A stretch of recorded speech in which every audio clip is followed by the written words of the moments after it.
উত্তরবঙ্গের টানা বৃষ্টির কারণে সিরিয়ানি নদীর জল বেড়ে যাওয়ায় ইসলামপুর ব্লকের রামপুর এলাকায় সেতুর উপর দিয়ে বইছে জল, ফলে যোগাযোগ ব্যবস্থা বিচ্ছিন্ন হয়ে পড়েছে। সেতুটি দুর্বল থাকায় ভেঙে যাওয়ারও আশঙ্কা করছেন এলাকাবাসীরা। এলাকাবাসীদের দীর্ঘদিনের দাবি এই সেতু নির্মাণে, তবে এখনো সেই দাবি পূরণ হয়নি। এবার টানা বৃষ্টিতে সেতুর উপর দিয়ে জল যাওয়ায় রামপুর, কালানাগিন সহ বহু গ্রামের মানুষের যাতায়াতের ব্যবস্থা বিচ্ছিন্ন হয়ে পড়েছে, ফলে স্বাভাবিকভাবেই সমস্যায় পড়েছে সাধারণ মানুষ। Bureau report, news today India.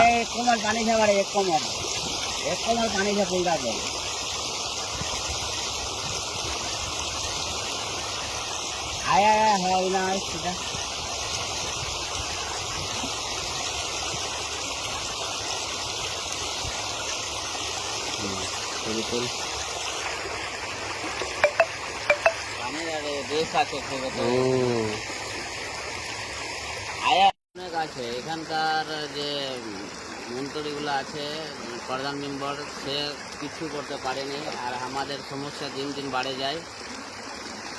ফুল দেখছেন তো, ফুলের অবস্থা কীভাবে হয়েছে, আর মানুষ কিভাবে যাবে ওই পারে এই পারে, যাওয়া যাবে না। এটা কোন এলাকা? এটা হলো রামপুর, ইসলামপুর পড়ছে। এটা কত মানুষ যাতায়াত করে এই ব্রিজের উপর দিয়ে? অনেক মানুষ যাওয়া আসা করে। এদিক দিয়ে কোথায় কোথায় যাওয়া যায়?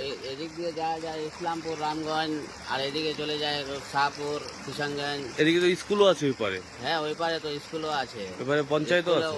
এই পারেও আছে, ওপারেও আছে, পঞ্চায়েতও আছে এখানে। তো মানুষ কিভাবে যাতায়াত করবে এখন? মানুষ তো এখন যেতে পারবে না, মানুষ যেখানে মানুষ সেখানে থাকতে হবে। এই ব্রিজের জন্য কি আগে বলেছিলেন আপনারা?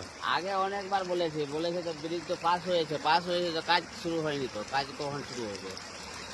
কি নাম আপনার? আর কি জানি কি বলছে প্রধান মেম্বার, কি বলছে হবে, খালি সময় দিচ্ছে। কি নাম আপনার? আমার নাম সাবুল। এটা কোন এলাকা? এটা তো রামপুর পড়ছে। কোন গ্রাম পঞ্চায়েত? গ্রাম পঞ্চায়েত তো এখানে, ইসলামপুর হলো থানা।